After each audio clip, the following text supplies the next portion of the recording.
So we're going to have our first 30 minutes here to talk about what Maryland Native Plant Society has been up to, particularly around the topic of advocacy. So we're going to invite our treasurer up, Kirsten, to give us a good introduction into what we've been up to on the advocacy side of things for the society.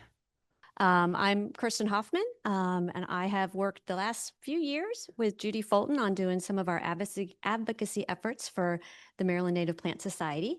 And we had quite a few people ask if we could do a little training and just kind of let everybody know what we do and how we go about doing advocacy for the society. And we did our first session last month, which was just a quick overview. And we're calling this part two tonight, where we're going to talk mostly about the Maryland General Assembly. And then we'll do a final talk at our monthly meeting in January. And on that one, we will hopefully be looking at some bills that have been introduced in the General Assembly and kind of talk about what the Advocacy Committee is going to be working on in 2026. So just to quickly review, last month, we talked about how most of we accomplish our mission through education. We do tons and tons of education events, like these monthly meetings where we come and we have great speakers that we learn so much. But every once in a while, we need another tool in our toolkit, and that tool is advocacy. And so we spend a small amount of our time, but it is actually a really important piece of our time that we spend on advocacy to try to further our mission through legislation and various regulations and things that we work on at various levels. So we'd actually work at a little at the federal level, a lot at the state level, and also a little at local, which would from mostly from Maryland is county level efforts. So we actually do different activities at all three levels, with the focus at this time of the year anyway being on the state. And finally, there are roles for our organization that we talked about, but there's roles for you as an individual as well. And we will go into that more thoroughly in session 3, but we did talk about that a little bit last time. So let's dive into tonight.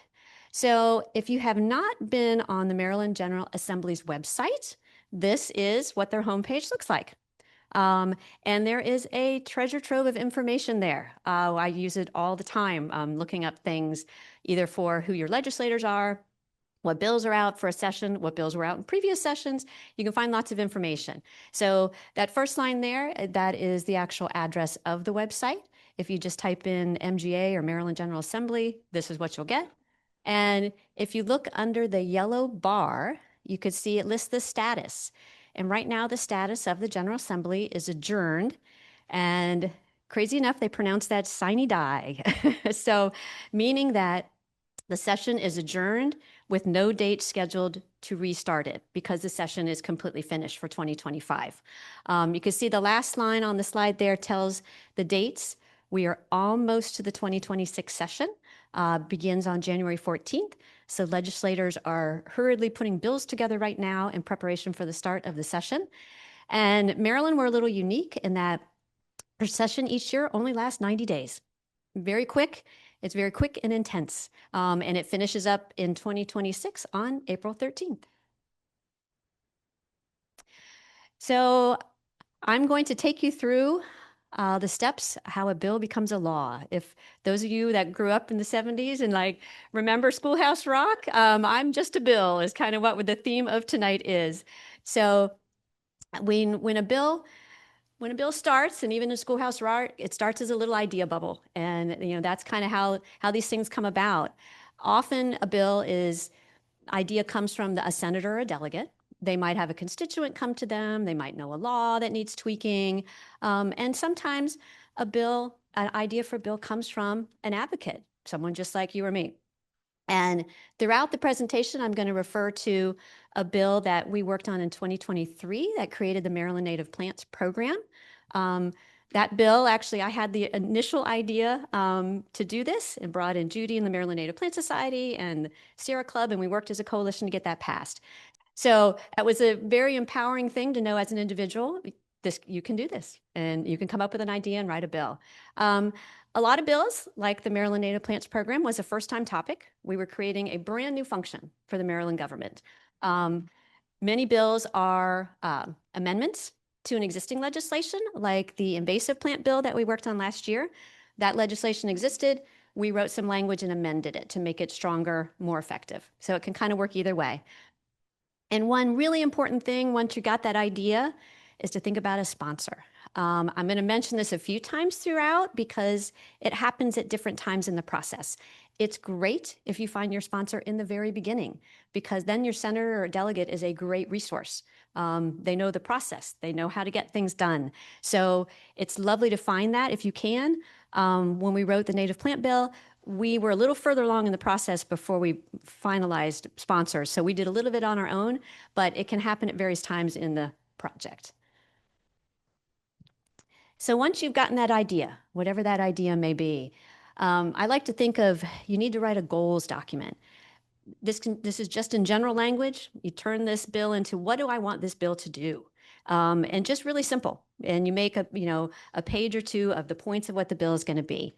Um, this is wonderful to engage with the sponsor staff because then they can help direct the art of the possible. The last thing there says the KISS principle because the way the Maryland legislature works, you want really succinct, short bills. If you think in 90 days, if you remember from last session, I mentioned there's usually between 1,500 and 2,000 bills at a session. That's a lot of bills for each delegate and senator to absorb. So if bills are complicated, it's just too much. So you want to keep them really simple, short, simple, to the point, and easy to understand and communicate. So as you're writing up your goals, you always need to keep that in mind. So next, once you've got your goals written, and assuming you found a sponsor at this point, the bill gets turned into, I call bill language, which is that legalese that bills are written in. And this is done through the Department of Legislative Services, or DLS, and they will take that goals document you wrote and they will turn it into law language so that it can go into state statutes. And once that happens, and you can see this is an example for the Maryland Native Plants Program, you get a document back that looks like this. You get a number, and this would be House Bill 950, or HB is how they usually refer to it. It lists your sponsor up there, and has the dates they're filing. Usually there's a short description and then what the bill is laid out to do.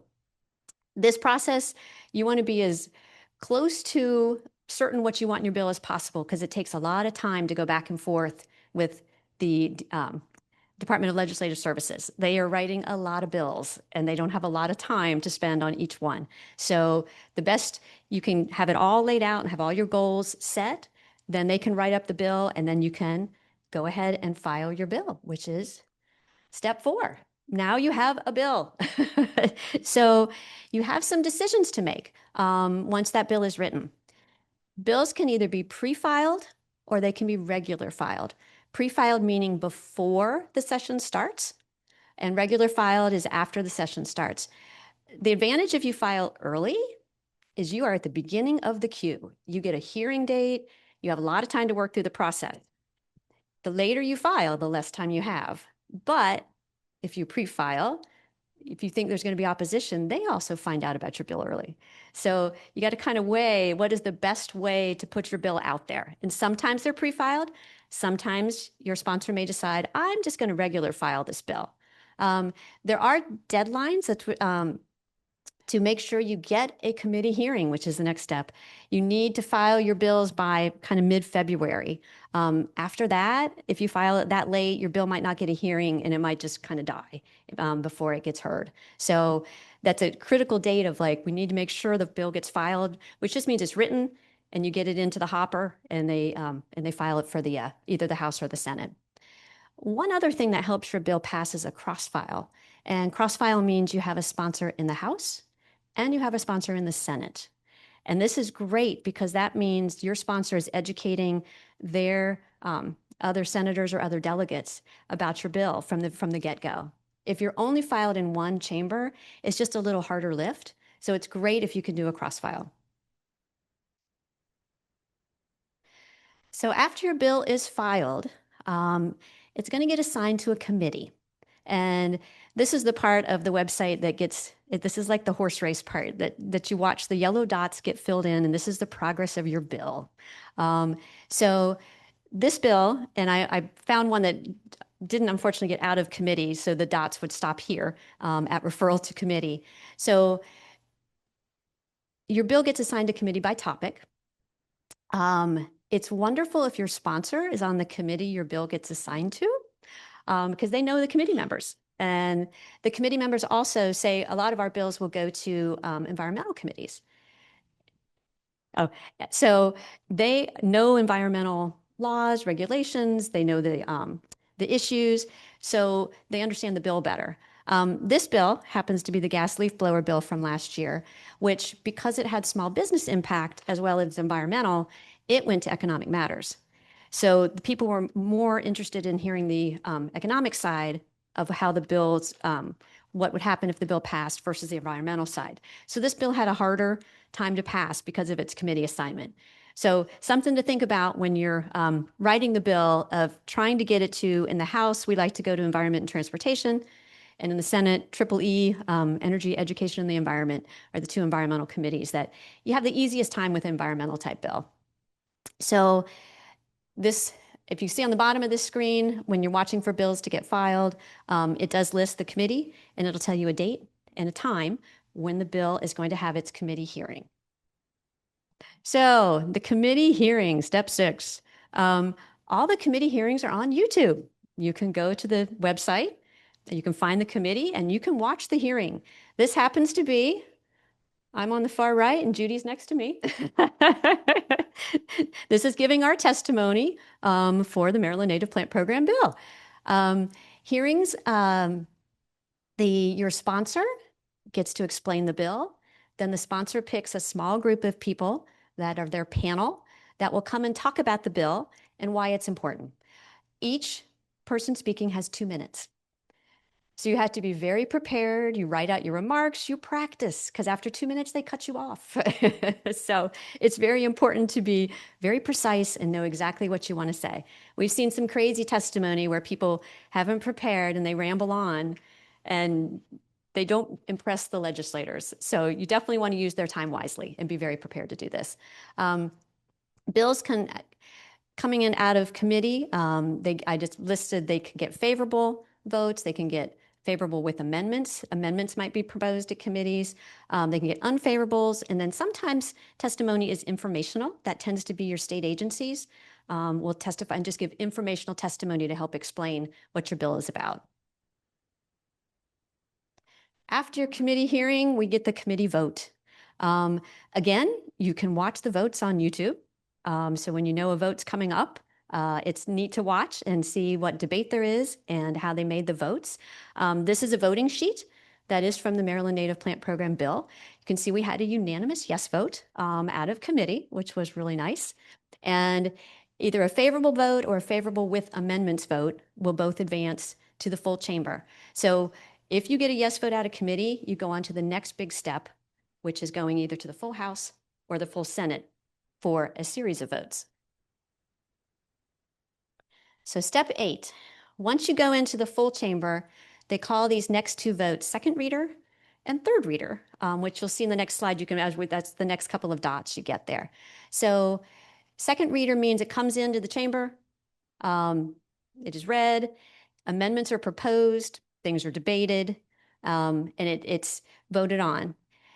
If it gets voted second reader, it often goes very quickly to third reader, and third reader is the final vote. So once you've gotten third reader, you have passed your House or your Senate. When it goes into the House or Senate, this is where individuals are important. Whereas the committee hearings tend to be organizational testimony, sometimes an individual, but a lot of organizations. Now it is everyone that represents somebody in Maryland is going to hear about this bill, and they have a chance to vote on it. So all of your senators and delegates are going to be able to vote on the bill, whereas in the committee, it's a small group, and that might not be your personal representative. So this is when, as an individual, you can write your senator delegate or call and say, this bill is important to me. I want you to vote for it. And that's actually important because, remember, they're looking at 1,000 plus bills, and they need to know which ones you think are important, or else they don't know to look out for them and vote for them. So it's really important to have that outreach. And their offices usually keep track. They keep tallies of how many calls they've got, how many emails they've got, how many yeses and nos, and let the senator or the delegate know so they know how to vote, or they know what their constituents want, I should say.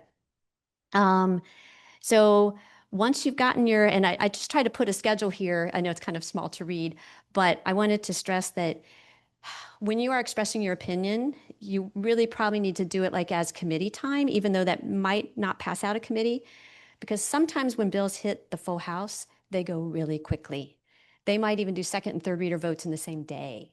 And so all of a sudden it's passed and you might not have the chance to weigh in. So it's a tough thing to figure out, like, it comes out of committee.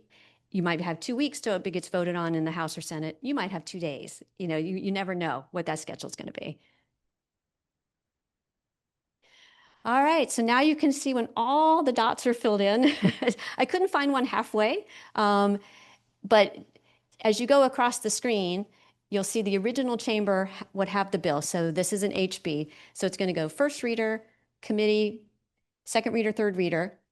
And once it passes one chamber, just like at the federal level, it's got to go to the other chamber. So even if it's a cross file, if both bills pass, they go flop chambers and then they work through the process again. Usually the process in the second chamber is much quicker, but it does have to actually go through and have those formal votes for each step of the way. If for some reason one chamber put an amendment that the other one didn't, then the bills have to go to reconciliation. And that's a step you want to avoid if you can. So like when we worked on this bill, we were super careful that every word was exactly the same in the House version and the Senate version, so that once it got voted on, it would go right to the governor. So once you've passed both chambers, you can see the last thing is off to the governor. And then that is step 10, where you get to get your bill signed. Hopefully, the governor can decide to veto a bill or not sign, but this is us and bill signing day with Governor Moore, and we got our bill signed. So that is a quick version of the process. I hope it wasn't too much like a high school civics lesson, but Did you say there could be 1,500 to 2,000 bills in a session in 90 days? it's They amazing. get through this whole process and know anything about each individual bill. It's tough. I would say the bills that are at the committee level, your senator or delegate's going to be much more familiar with, because they spend a lot of time debating those, and they've had the hearing, and so people presented. But when you're on the floor, they're depending on each other, and that's why their job is so important, because they go and they say, "This is my bill. It's really important. Will you vote for it?" And so they have to do that networking too, and you as an individual as well.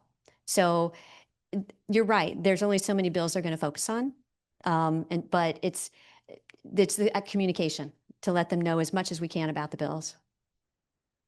I was just saying how many bills per day that would be. And It's a just lot. trying to do the math. Like when Judy and I have testified at committees, committee hearings often start at 1 o'clock. I think it was the native plant bill. It was a Friday. We've testified at 8 p.m. They were hearing bills all day long and all into the evening. So they can have a docket of, a light day would be 6 or 7 bills. A heavy day could be 20 plus or 25 bills that they will, in one day, one after another, that they will listen to. Yeah, it's a lot of work. Hi, I have two question and a comment. One is when would you suggest one starts kind of putting this all together? You have kind of a November deadline, but you're looking for a sponsor and you're trying to communicate, like, what does that timeline look like really, if you back it up to where you started with your idea, like realistically, how long does it take to put all that together? So I'd say for at least the summer before, I'd say a good 6 months at minimum. That's what we did pretty much for both our bills. I'd say summertime, we started on the native plant bill. Invasive, as soon as the session ended, we took a week off, and then we got started. And then we got started on the invasive bill. So you really got to get on in the summer, because you need to have your bill goals done. You need to meet. I think you need to start to understand, who does your bill affect. You start meeting with different groups who might be interested in supporting it. You should meet with who might oppose it. If you do all those things up front, then you can write a really good bill. So the more you can do up front, the better chance you have of moving it along. Yeah. Yeah. Okay. And then my other comment kind of, or query, I guess, is thinking about how the society is going to interact with our members and how I'm wondering if maybe we need to have a web page or something that people could check in. As a, we could email, but that those of us on the board know we're not really, we struggle with that. It's complicated. I'll just Yeah. say that it's complicated.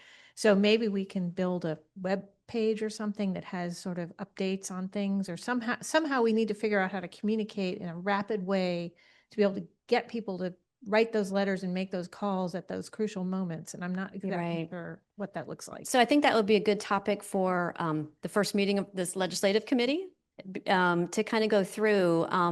For Greenhouse and Alliance, I've been managing legislative stuff for a couple of years for them, and we have a joint spreadsheet so you can track, because you're right. One thing you can do as an individual, you can set up an account at the MGA website, and you can pick which bills you want to track, and they will send you a daily email, and it'll show if anything has changed on that bill. So like if you find 5 bills, and it'll say the first thing you'll get is, oh, it's been assigned a committee. And so then you have a date. And then when it gets a vote, it'll record the vote. So you can customize it completely for yourself of which bills you'd like to track. And then I usually customize one for the organization that I'm working with, so I know these are the bills that the organization is following. I wanted to say I've followed bills on other areas, and it is fascinating once you start, watching the progress of it. It's fascinating. But did you get 2 bills passed the first year they were introduced? We did. That's got to be some kind of record, because, I always thought it was like perennials, the first year it sleeps, the second year it creeps, and the third year it leaps. It finally takes 3 years to get it passed. That is very So- true. And that is often the case, that bills get introduced over and over and over until they build enough support to finally pass. All right. And I do want to emphasize that in terms of getting the bills passed the first year, we really worked all the different angles. So we talked both to the supporters, but also to the potential opponents of the bills, so that we could find out what changes we could make so that they could end up supporting the bills. You said that you worked with potential opponents to the bill. Who might that have been in the case of your bills for native plants? Nurseries? So there wasn't a lot of organized opposition to the native plant bill, but we certainly brought in and talked to nurseries, because we wanted to make sure that they would be on board, because part of the bill was really promoting them and giving them support, and because there was a certification program involved. On the invasive plant bill, we worked a lot with MAGIC, which is the Maryland Green Industry Council. It's the lobby group for MNLGA, Maryland Landscape Nursery Greenhouse. I never can get the letters right. But we worked with them very closely. So we would understand if we were talking about prohibiting from sale an invasive plant, if it was in the nursery system, we wanted to hear like how that was going to affect them and what we could do to make it a relatively equitable process so that they could be on board of like some of these plants really needed to be phased out of their sales. So that was a really important group, because there were nurseries that definitely showed up to testify. Yeah.